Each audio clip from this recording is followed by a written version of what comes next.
Communist சொல்றேன், உங்களுக்கு ரொம்ப தெளிவாக சொல்றேன். கருப்பு வெளியான ஒரு புத்தகம் இருக்கு, நான் படிச்சிருக்கேன். இந்த புத்தகத்துல வந்து ஒரு அறிவிப்பில் வந்து அவங்க அப்பாவுக்கு லெட்டர் எழுதுறாங்க.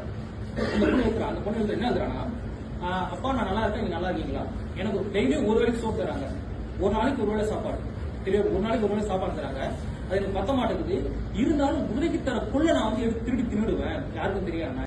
சோ இந்த இடத்துல அந்த பொண்ணுக்கு வந்து உணவு இருப்பாங்க, உணவு ஊதியம். இந்த இடத்துல நீங்க ஒரு அந்த பொண்ணு உணவு கிடைச்சா போதும் அப்படின்னு நீங்க உணவு கொடுத்தீங்கன்னு நீங்க ஒரு மனுஷனா கருதப்படுவீங்க. அந்த பொண்ணுக்காக போராடியா நீங்க ஒரு கம்யூனிஸ்டா கருதப்படுவீர்கள். தோழரே ஒரு தெளிவாக சொல்ல விரும்புகிறேன். தோழர் கார்ல் மார்க்ஸ் சொல்கிறார் உலக தொழிலாளர் விட்டுவிடுங்கள் என்று. தோழர் லெனின் சொல்கிறார் அரசியல் நீங்கள் தலையிடவில்லை என்றால் அரசியல் உங்கள் வாழ்க்கை தலையிட லெனின் சொல்கிறார். தோழர் சேக்கோரா சொல்கிறார் அதிகாரத்துக்கு அடிப்படை எந்த ஒரு மனிதனும் எங்கள் தோழனை அப்படின்னு சேக்கோரா சொல்கிறார்.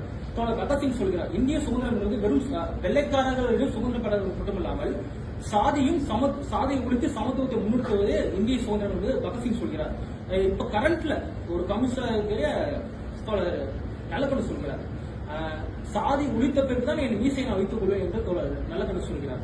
இவர்களை தொடர்ந்து கம்யூனிஸ்ட் தேசத்தில் நானும் சொல்கிறேன், இல்லாம என்ற வார்த்தை இல்லாமப்பட வேண்டும், இல்லாததற்கு முதல் எல்லாம் கிடைக்க வேண்டும், நம் குரல் வேண்டும், எளிய மக்கள் பக்கம் நிற்க வேண்டும். நான் இங்கு எளிய மக்கள் என்று யாரை குறிப்பிடுகிறேன் என்றால் ஒடுக்கப்பட்ட பிற்படுத்தப்பட்ட இந்த சமூகத்தின் நிலமெல்லாம் வாழும் நில அகதிகளும் ஓரணி செயற்கையாளரும் பாலியல் தொழிலாளர்களும் அடைவார்கள். பாலியல் தொழிலாளர் திருநங்கை பாலியல் தொழிலாளர்கள் அடைவார்கள் என்று சொல்கிறேன்.